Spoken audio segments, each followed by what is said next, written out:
नमस्कार, मैं सुनीता छाबड़ा। आज में हम इस वीडियो पे बात करेंगे महाशिवरात्रि पे। महाशिवरात्रि साल में एक रात या एक ऐसा दिन जब पूजा अगर आप सही विधि विधान से करते हैं तो आपके सभी जो कुंडली में ग्रह जो हैं वो खराब भी हों तो वो भी शांत हो जाते हैं। मैं इस वीडियो में ना केवल ज्योतिष के पक्ष से रखूँगी बल्कि इसके साथ साथ आपको साइंस के अनुसार भी ये दिन जो है क्यों इतना इम्पोर्टेंट है वो भी बताऊँगी, एक साइंटिफिक एंगल से भी बताऊंगी। देखिए, धर्म में तो महाशिवरात्रि हमारी सभी कालरात्रि, मोहरात्रि और ये शिवरात्रि जो होती है एक सबसे इम्पोर्टेंट है। परंतु आपको धर्म के अनुसार, ज्योतिष के अनुसार और साइंस के अनुसार भी ये जो रात्रि है, ये जो दिन है बहुत खास है। तो सबसे पहले मैं आपको नंबर 1 क्या बताऊंगी कि महाशिवरात्रि की सही पूजा विधि क्या है। नंबर 2, किस समय जो पूजा करने से सबसे फलदायक रहेगा।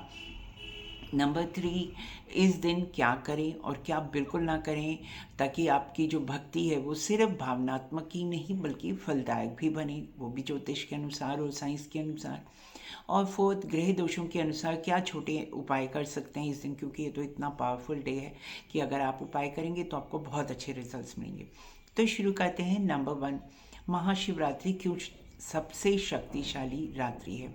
एस्ट्रोलॉजी के अनुसार, ज्योतिष के अनुसार महाशिवरात्रि वह रात्रि है जब चंद्रमा जो होता है बहुत कमज़ोर होता है। देखिए, अमावस्या आने वाली होती है तो चंद्रमा जो होता है बहुत क्षीण होता है और वीक होता है। परंतु इसी टाइम ही क्यों, क्योंकि जो इस समय जो चंद्रमा जो होता है वो अमावस्या के कारण तो क्षीण होता है, परंतु जो सूर्य है, जो कि रवि मतलब जो सूर्य होता है वो हमारी आत्मा का कारक है। और सूर्य जो होता है वो उस टाइम जो है इस महाशिवरात्रि के समय में जो होता है वो कुंभ राशि में होता है। नारी ज्योतिष के अनुसार कुंभ राशि जो है महादेव की स्वयं की ही राशि है। तो अब आपको इस रहस्य का पता चला होगा कि एस्ट्रोलॉजी के अनुसार ये जो रात्रि है वो शिवरात्रि के रूप में ही क्यों मनाई जाती है, क्योंकि ग्रह दशा में सूर्य इतनी इंपॉर्टेंट एंगल में होता है और चंद्रमा क्षीण होता है। और हमने देखा ही है महादेव जो हैं वो अपने मस्तक पे चंद्रमा को धारण करते हैं ताकि आपकी जो चेतना है वो बहुत जल्दी ध्यान में लगे और आप इस दिन, अब मैं इसको एस्ट्रोलॉजी के अनुसार बताया है उसी हिसाब से मैं साइंस के अनुसार भी बताती हूँ। वैज्ञानिक दृष्टि से अर्थ पर जो है वो पुल इस प्रकार होती है इस दिन कि आपके जो अंदर की भीतर की जो ऊर्जा होती है, एनर्जी होती है, उसका प्रवाह जो होता है, उसकी जो फ्लो होता है वो नॉर्थवर्ड यानी ऊपर की तरफ से होता है। इसीलिए कहा जाता है कि आप पीठ सीधी करके जो है वो इस दिन सारी रात जागें और पूरी जो, क्योंकि वो नॉर्थवर्ड है, ऊपर ब्रह्मांड की तरफ से आपके अंदर जो है वो एक तरह की एनर्जी आ रही है, तो इसलिए आप सीधी पीठ करके पूरी रात्रि पाठ कर सकते हैं तो वो तो बहुत ही अच्छा है। परंतु अगर नहीं भी कर सकते तो उसका ऑल्टरनेटिव भी मैं आपको इसी वीडियो में बताऊंगी। तो अब क्या है कि चंद्रमा मन का कारक है, चंद्रमा आपकी चेतना को जगाएगा, क्योंकि इस जो भी आप उपाय करेंगे, जो पूजा करेंगे, तो जो आपके पुराने कर्म हैं, जो आपके जैसे कहते हैं ना प्रारब्ध है, जो हमारे से गलतियां होती हैं, उनके उपाय जो हैं करने से जल्दी असर दिखाते हैं। अब अगर हम सेकंड बात करें कि महाशिवरात्रि की पूजा का सबसे शुभ समय क्या है। देखिए, महाशिवरात्रि पर दिन की नहीं बल्कि रात्रि की पूजा का महत्व है और स्पेशली मध्य रात्रि की। तो उसका समय क्या होगा, आप चाहें तो नोट कर सकते हैं। 12:09 से 1:01 तक। अब ये है कि ये तो सबसे श्रेष्ठ, सबसे बेस्ट टाइम है पूजा करने का। अगर ये संभव ना हो तो प्रदोष काल में कर सकते हैं। अगर ये भी नहीं संभव, यानी आप गृहस्थ जीवन में, आपको ऑफिस जाना है, बच्चों ने स्कूल जाना है या कोई और वजह है, तो आप क्या कर सकते हैं कि सोने से पहले जो है स्वयं को, मन को शांत कीजिए। और मैंने जैसे कहा कि साइंटिफिकली आप अगर अपनी बैकबोन को यानी अपनी पीठ को सीधा रख के भगवान शिव का ध्यान करेंगे तो आपको उसका भी फल मिलेगा। याद रखना चाहिए हमें कि भगवान जो होते हैं वो सिर्फ विधि विधान को नहीं देखते बल्कि भाव को भी देखते हैं और उससे हमारे ग्रह जो हैं उससे भी स्थिर हो जाते हैं। चलिए, थर्ड बात करते हैं, महाशिवरात्रि की सरल लेकिन सही पूजा विधि क्या है। स्टेप 1, सबसे पहले तो आप अपने आप को नहा धोकर, जैसे कहते हैं ना कि शुद्धि करते हैं, स्नान करते हैं, अपने आप को क्लीन कीजिए। साफ़ कपड़े पहनिए, ज़रूरी नहीं कि नए कपड़े पहने, साफ़ कपड़े पहनिए और जल लेकर संकल्प कीजिए। अब देखिए जो जल को हाथ में लेकर संकल्प लेने का भी एक बहुत बड़ा साइंटिफिक रीज़न क्या है? देखिए, आपने हमेशा, आप तो बचपन से ही सुनते आए होंगे, सब लोग कहते होंगे कि आप जो हैं मतलब गीले हाथों से बिजली के किसी पॉइंट को टच मत कीजिए। क्यों कहते हैं ऐसे? क्योंकि इलेक्ट्रिसिटी, जो पानी होता है, water is a good conductor of heat and electricity. What it means is कि जो पानी जो होता है वो जल्दी चार्ज किया जा सकता है। तो इसलिए क्या किया जाता है कि हाथ में जल को लेकर संकल्प किया जाता है, ताकि उस जल में आपकी जो भी आपने संकल्प की धारणा ली है, भगवान से प्रे किया है, उसकी एनर्जी उस जल में आती है और अंत में उसको जल को छोड़ दिया जाता है। तो सबसे पहले आप संकल्प लीजिए। आप संकल्प में कीजिए कि ये मैं पूजा, शांति, कर्म शुद्धि और वॉट एवर यू वॉन्ट उसके लिए कर रहा हूँ या कर रही हूँ। सेकेंड स्टेप क्या करना है? शिव जी के शिवलिंग पर अभिषेक करना है। देखो, क्या अभिषेक में हम क्या क्या यूज़ करते हैं? जल। और उसका कारण मन की शांति के लिए। दूध करते हैं, दूध कब को भी शिवलिंग पर चढ़ाते हैं, क्योंकि लॉन्ग लाइफ के लिए, और दूसरा भावनाओं की शुद्धि के लिए। भाव अच्छे तो मन अच्छा तो सब अच्छा। थर्ड जो है, हम दही से करते हैं, ताकि दही जो है, मैं आपको रीज़न भी साथ साथ बता रही हूँ कि क्यों करते हैं, क्योंकि एस्ट्रोलॉजिकली कोई ग्रह से जुड़े हैं और उन ग्रहों का क्या अर्थ है। तो दही से जो होता है, पारिवारिक सुख होता है, पर्सनल हैप्पीनेस होती है और आपकी मानसिक सुख की भी है। फिर शहद से, हनी से, हनी और शहद जो है, जैसे कि वो मीठी है, वैसे ही मधुर वाणी होगी और मधुर संबंध होंगे, यानी कि आपके रिश्ते अच्छे बनेंगे, मधुर होंगे। फिर हम करते हैं घी से। घी जो होता है शारीरिक शक्ति के लिए होता है। फिर करते हैं तिल मिश्रित जल से। ये जो होता है राहु केतु, जो बहुत ही हमारे कहते हैं ना, ग्रह ऐसे होते हैं कि जो हमारे जीवन में उठक पटक करते हैं, उनको शांत करने के लिए होता है। फिर है सफ़ेद फूल, बेलपत्र। ये जो है वीनस से, यानी शुक्र ग्रह से जुड़े हैं और रिश्तों को और पैसों के लिए बहुत अच्छा है। हर चीज़ जो आपको जो मैंने अभी बताई, इनको चढ़ाते समय मन में सिर्फ एक भावना रखिए, जो नहीं चाहते हैं उसको छोड़ दीजिए। मतलब जो नेगेटिव चीज़ है वो, या कोई नेगेटिव थॉट आपको परेशान कर रहा है, कोई आपको लगता है कि ये चीज़ अच्छी नहीं है, तो उसको साथ साथ छोड़ते जाइए। वैसे तो देखिए, जो महाशिवरात्रि की जो पूजा होती है वो 4 पहर की पूजा होती है, पर आप जैसे संभव हो सके, आप अपनी, जैसे कहते हैं ना, ये संसारिक जीवन में जो पॉसिबल हो सकता है उसी हिसाब से कीजिए।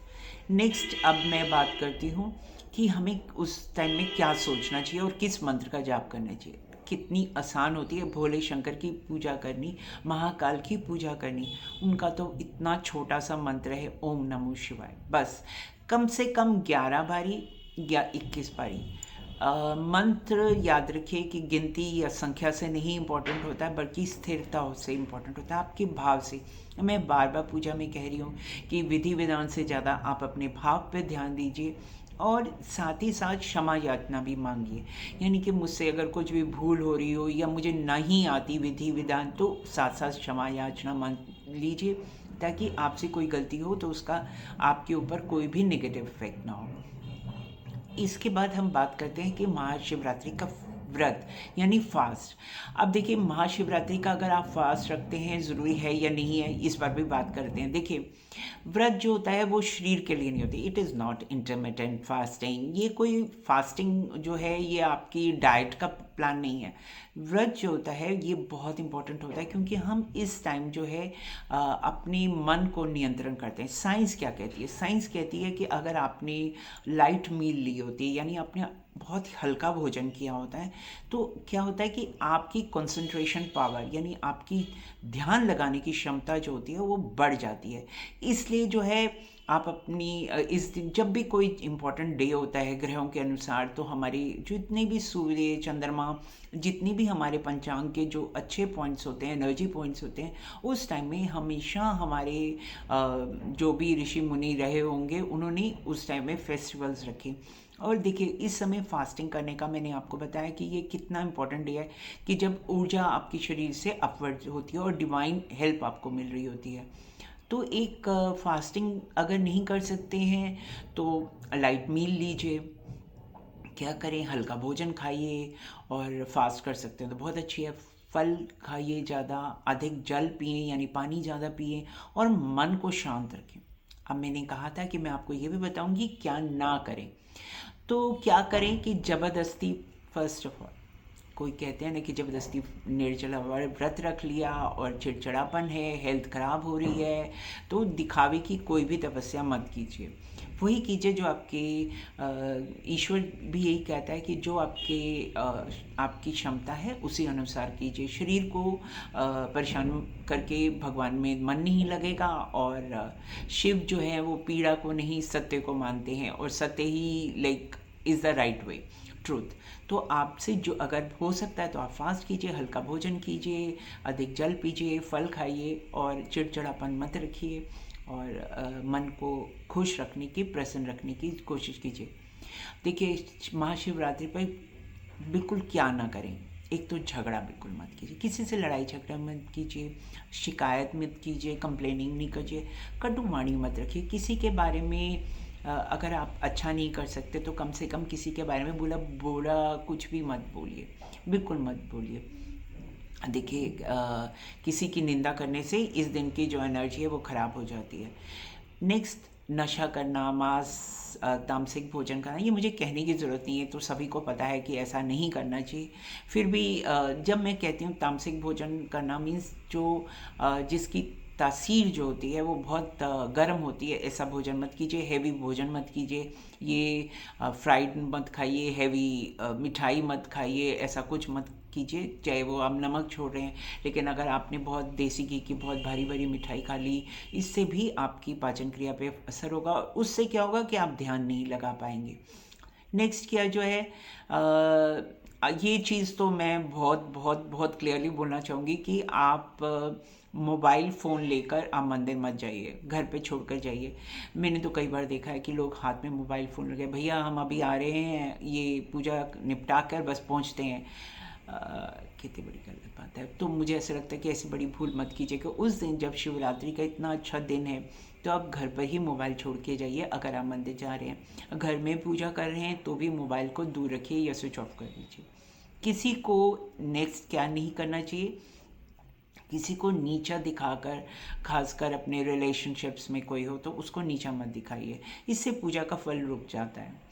अब मैं नेक्स्ट लास्ट में बताती हूँ कि ग्रह दोषों के लिए जैसे कौन से ग्रह जो हैं आप इस दिन जो है छोटे छोटे कौन से उपाय करके उनको शांत कर सकते हैं। जैसे चंद्रमा, मून के लिए दूध चढ़ाइए, प्लस जल जो है वो चढ़ाइए, उसका अभिषेक कीजिए शिवलिंग पर। राहु केतु जो होते हैं वो भ्रम देते हैं, तो उसमें क्या करना है, आपको तिल मिश्रित जल से आप अभिषेक कीजिए। शुक्र जो होता है, अगर आपके रिश्ते कमज़ोर हैं या प्रॉब्लम्स आ रही हैं रिलेशनशिप्स में, तो सफ़ेद फूल जो होते हैं वो चढ़ा सकते हैं आप। शनि पीड़ा दे रहा है, आपके करियर में इफ़ेक्ट हो रहा है या आपकी हेल्थ पे इफ़ेक्ट हो रहा है, तो उस दिन क्या कीजिए, थोड़ा मौन रहिए, मतलब चुप रहने का जहाँ तक संभव हो सकता है, ज़्यादा बहस वहस मत कीजिए। मौन व्रत की तरह या बहुत ज़्यादा कम शब्दों का इस्तेमाल कीजिए, और संयम रखिए। एक डिसिप्लिन मेंटेन कीजिए उस दिन, किस समय उठना है, किस समय ये काम करना है, किस समय, मतलब आप एक विधि विधानिक डिसिप्लिन से एक टाइम टेबल के अनुसार जो है उस दिन चलिए। एक ही रात आप सब ग्रहों को देखिए, कितने ग्रहों के नाम दिया मैंने, चंद्रमा, राहु, केतु, शनि, इन सब ग्रहों को जो है आप एक ही ऐसी महारात्रि है शिव की जब आप सबको संतुलित कर सकते हैं। अब महाशिवरात्रि का सबसे बड़ा रहस्य तो यही है कि शिव कुछ जो है कहते हैं कि डर हटाते हैं और भ्रम हटाते हैं, और रास्ता जो है आपका जीवन में खुद से खुद बन जाता है। और इस दिन जो है रविवार का दिन है। रविवार के दिन रवि यानी सूर्य का दिन होता है। सूर्य आत्मा का कारक होता है।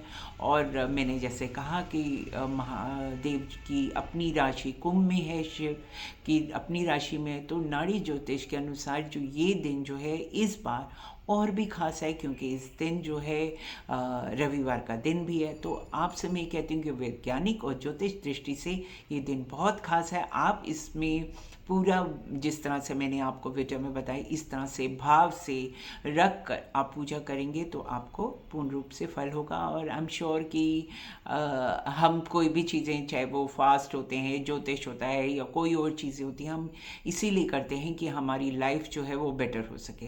तो मैं यही कहूँगी कि शिव का नाम करके, महादेव का, महाकाल का को याद करके इस महाशिवरात्रि को हम सच्चे मन से मनाएं और एक उत्सव की तरह मनाएं, तो आई एम वेरी श्योर कि हमारे जीवन भी सुंदर हो सकेगा।